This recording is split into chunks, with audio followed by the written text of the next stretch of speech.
ठरलं तर मग या मालिकेच्या 10 एप्रिलच्या भागामध्ये कल्पना विमलला सांगत असते, विमल जा तू पहिले पूर्णाजींच्या गोळ्या देऊन ये जा बरं. मग विमल म्हणते हो ताई, आणि विमल पूर्णाजींच्या गोळ्या देण्यासाठी तिच्या रूममध्ये जाते. तोपर्यंत इकडे आता सायली येते. सायली आल्यावरती तिचं लक्षच नसतं.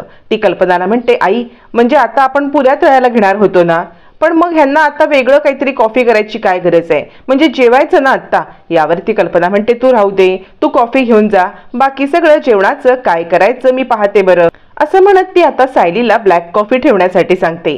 मग सायली मानसी आणि अर्जुन या दोघांसाठी ब्लॅक कॉफी ठेवायला घेते आणि मग कल्पना पण तिकडून निघून जाते, कारण जेवणासाठी अजून थोडा वेळ असतो. सायली खूप चिडलेली असते. ब्लॅक कॉफी हो, ह्यांना आता जे काही हवे ते सगळं सगळं ह्यांच्या हातात देते.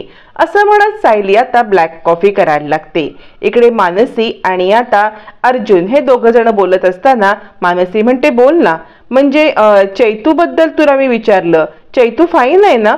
ती चैतन्याबद्दल विचारत असते. चैतन्याचा विषय निघाल्यावरती अर्जुन मात्र गप्प बसतो. त्यावेळेला ती म्हणते बोल ना काय झालं, म्हणजे तू इतका इमोशनल झालास कारण तुला चैतन्याचा विषय काढल्याचा ती कुणालचा विषय आठवला का. मला माहितीये आपल्या मैत्रीला ना कुणाची तरी नजर लागलेली आहे. खरंच आपली मैत्री किती छान होती, चैतन्य, तू, मी, कुणाल. पण कुणाल गेल्यापासून आपली मैत्री अशीच तुटली. अर्जुन म्हणतो तो विषय जाऊ दे, आपण तुझ्या केस संदर्भात बोलूया. मला ना ते तिकडचं पुस्तक हवे, देशील का. यावरती मानसी सांगते मी ते पुस्तक देते. मग मानसी ते पुस्तक काढायला जाते. कोणतं पुस्तक कोणतं पुस्तक असं म्हणत असताना मग अर्जुन पण तिकडे जातो. नेमकी त्याच वेळेला सायली तिकडे येते. सायली आल्यावरती ती म्हणते काय चाललंय तुमचं. अर्जुन म्हणतो काही नाही, अगं ते पुस्तक काढत होतो, मानसीची उंची आहे ना म्हणून ती पुस्तक काढायला गेली, पण कोणतं पुस्तक तिला कळलं नाही म्हणून मी आलो. सायली म्हणते तुम्ही इथे बसा ना. अर्जुन म्हणतो हो आलो मी. मग अर्जुन पुस्तक काढतो आणि आता खाली बसतो. त्यावेळेला आता मात्र इकडे मनातल्या मनात सायली विचार करते, उंची काय म्हणजे देव उंची देतो ना ती एकदाच देतो, एकतर ही अशी उंची देतो नाहीतर बुद्धीची उंची देतो. हिला बुद्धीची उंची द्यायला बहुतेक देव विसरलाय. असं म्हणत सायली आता रागानेच मानसीकडे पाहत असते आणि मनातल्या मनात हातातली कॉफी घेऊन ती विचार करत उभी असते. आता अर्जुन आणि मानसी ते पुस्तक काढून काम करत असताना मुद्दाम सायली तिकडे येते आणि आपल्या हातामधली कॉफी मानसीच्या ड्रेसवरती सांडवते आणि सॉरी सॉरी सॉरी सॉरी असं म्हणायला लागते. मग मात्र मानसी अर्जुन बघ ना माझा ड्रेस खराब झाला असं म्हणत अर्जुनला आता सांगायला लागते. मग अर्जुन मानसीचा ड्रेस व्यवस्थित करायला लागतो. थांब मानसी मी तुझा ड्रेस व्यवस्थित करून देतो असं म्हणत अर्जुन तिचा ड्रेस व्यवस्थित करून द्यायला लागतो.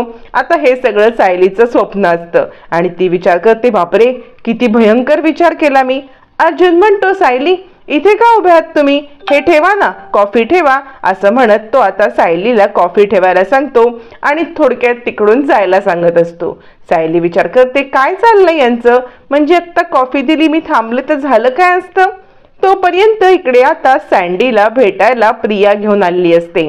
प्रिया आणि सँडी रविराज किल्लेदार यांना भेटायला आल्यावरती मात्र आता सँडी नमस्कार करतो आणि हात पुढे करत म्हणतो हॅप्पी गुढीपाडवा. त्यावरती रविराज रागारागाने बघतात आणि म्हणतात तुमच्याकडे हे गुढीपाडव्याच्या अशा विश करतात का, आमच्याकडे नाही अशा करत. यावरती नमस्कार करत सँडी म्हणतो गुढीपाडव्याच्या खूप खूप शुभेच्छा.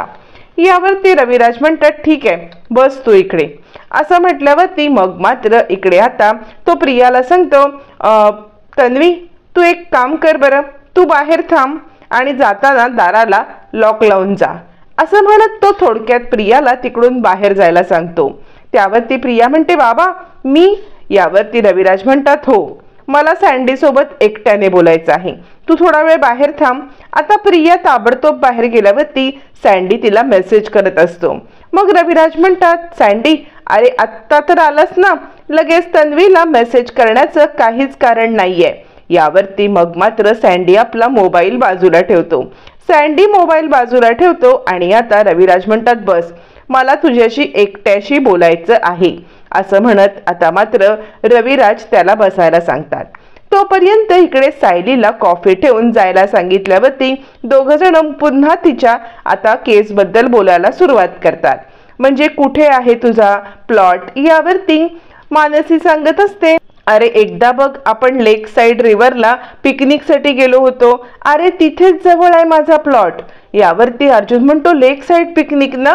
अगं मला ते त्या दिवशीची पिकनिक इतकी आवडली म्हणून तुला सांगू ना, म्हणजे तेव्हा लाईट गेली होती आणि कसली धमाल आली होती नाही का, असं म्हणत मग मात्र आता इकडे सायली हे सगळं ऐकत असते आणि ती विचार करते, हे दोघं जण जास्तीत जरा रोमॅन्टिक होण्यापेक्षा मी यांना आता जेवणाचं विचारते.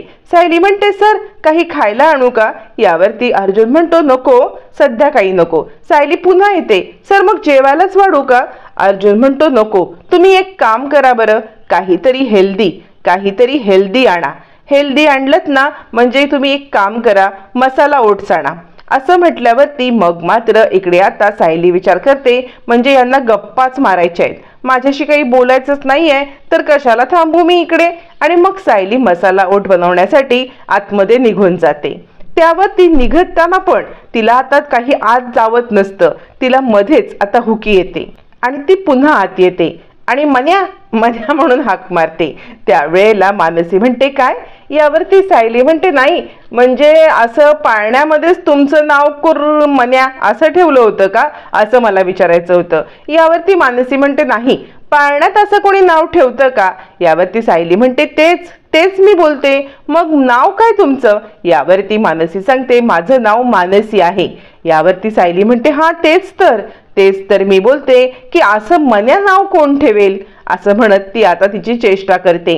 यावरती मानसी म्हणते, खरं सांगू का, पण हे नाव न मन्या हे न मानसीपेक्षा पण खूप स्पेशल आहे. म्हणजे या सगळ्यामध्ये मला अर्जुनने नाव मन्या ठेवलेलं आहे. अर्जुन म्हणतो, हो कारण ना एक मी टी शर्ट घालायचो, त्यावरती असंच एक मांजरीचं खूप छान चित्र होतं, अगदी सेम हिच्यासारखीच दिसायची आणि म्हणून मी हिला न मन्या हाक मारायला लागलो. यावरती मानसी म्हणते, हो तर हा माझा जुजू आहे ना, याने मला हे नाव दिलंय आणि त्यासाठी म्हणूनच मी हिला मन्या आणि ही मला जुजू म्हणते. असं म्हणत दोघांची कौतुक सोहळा चालू असतो. सायलीला काही तो कौतुक सोहळा पाहत नसतो. हे सगळं करताना ती आता अर्जुनच्या गालाला हात पण लावते. मग मात्र आता इकडे सायलीला अजून अस्वस्थ होतं. त्यावरती अर्जुन म्हणत असतो, तुम्ही मसाला ओट्स बनवताय ना? असं म्हटल्यावरती सायली आता मसाला ओट्स बनवायला आत जाते. हे सगळं करत असताना सायलीला खूप वाईट वाटत असतं. सायली किचन मध्ये गेल्यावरती मग मात्र मानसी म्हणते, काय रे तू सांगितलं नाहीस की ही इतकी स्वीट मुलगी कोण आहे म्हणून? यावरती अर्जुन म्हणतो, अगं ही माझी बायको आहे सायली. यावरती मग मात्र मानसी म्हणते, काय बायको? मग तू इतक्या वेळ झाला माझी ओळख का करून दिली नाहीस? यावरती आता मात्र अर्जुन म्हणतो, तुला माहिती आहे ना मला ह्या अशा फॉर्मॅलिटीज वगैरे करायला जमत नाहीत, म्हणून मला खरंच ह्या अशा फॉर्मॅलिटीज जमत नाहीत ग. यावरती मानसी म्हणते, हो ते तर मला चांगलंच माहिती आहे, पण एक सांगू का तुला, म्हणजे कॉलेजमध्ये असताना तर तू माझ्यावरती लाईन मारायचास, म्हणजे मला नव्हतं वाटत की तुला या सगळ्यामध्ये या अशा साध्या सोप्या मुली आवडत असतील. यावरती अर्जुन म्हणतो, काय चाललंय तुझं, काय बोलतेस तू?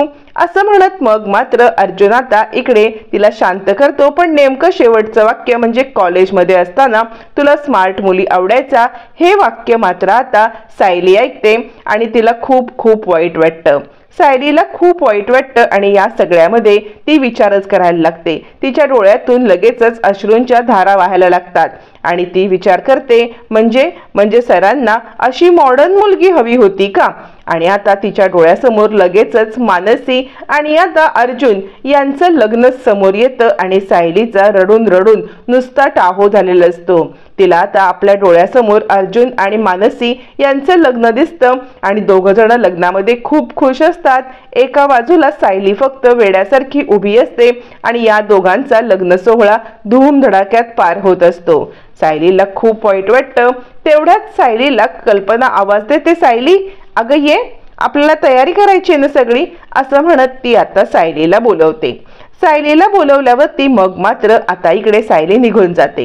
सायली आत निघून गेल्यावरती तोपर्यंत मात्र आता रविराज म्हणतात, हे बघ तुला ना एक चांगली ऑफर आहे माझ्याकडून खूप मोठी ऑफर आहे. असं म्हणत रविराज आता मात्र सँडीच्या समोर पैसेच्या पैसे ठेवतात आणि म्हणतात, हे बघ, तुला एक ऑफर आहे, म्हणजे तुझं खरं तन्वीवरती प्रेम असेल तर या ऑफरचा तुला खरंच काही फायदा नाही आहे.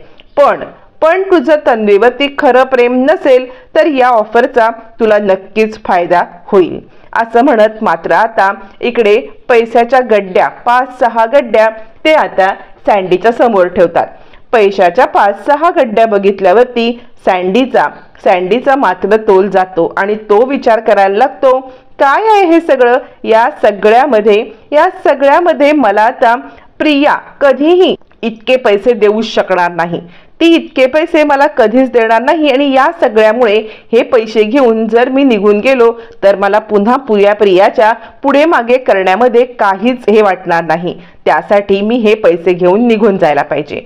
थोडा वेळ तो वाट पाहत थांबतो. थोडा वेळ वाट पाहत थांबल्यावरती मग मात्र आता इकडे रविराज म्हणतात, ठीक आहे, म्हणजे तुला पैसे नको आहेत तर ना, ठीक आहे, मग आता मी हे पैसे घेऊन निघून जातो.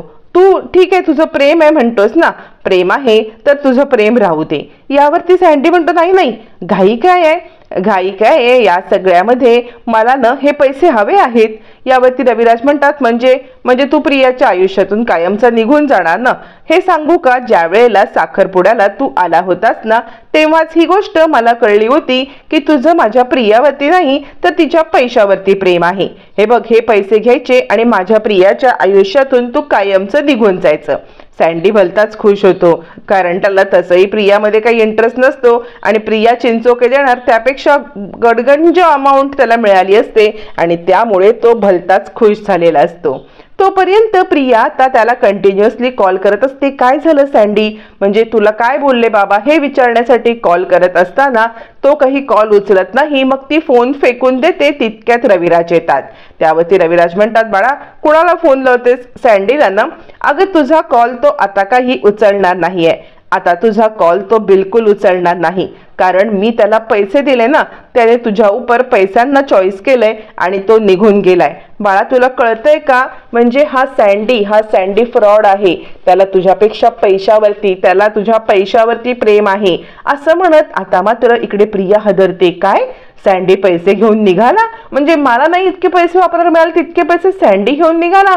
मनातल्या मनात विचार करत ती रडायला लागते. बाबा मला खरं प्रेम कधीच मिळणार नाही का? यावरती रविराज म्हणतात, बाळा तू ज्या प्रेमाची हकदार आहेस ना ते प्रेम तुला मिळणार, तू काळजी करू नकोस. या अशा भुरट्या चोरांच्या नादी लागून तू स्वतःला त्रास करून का घेतेस? प्रिया रडायला लागते. बाबा मला खरं प्रेम नाहीच मिळणार का असं म्हणत उगाच कांगावा करायला लागते, जेणेकरून रविराजांची सिंपती मिळेल आणि मनातल्या मनात चिडते सँडीने पैसे नेल्यामुळे. म्हणजे या सँडीला तर मी सोडणारच नाही.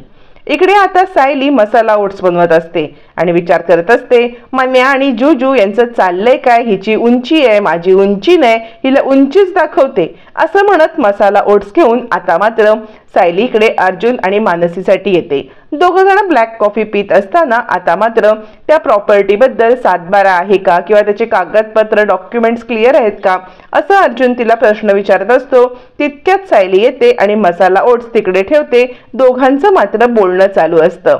दोघं जण त्या प्रॉपर्टी बद्दल बोलत असतात. सायलीकडे लक्षच नसतं. मग सायली तिकडे मसाला ओट्स ठेवते आणि आता रागारागातच निघून जाते. मग मात्र आता इकडे ज्या वेळेला मानसी तिच्या घरी निघून जाते, दुसऱ्या दिवशी सकाळी अर्जुन खाली येतो.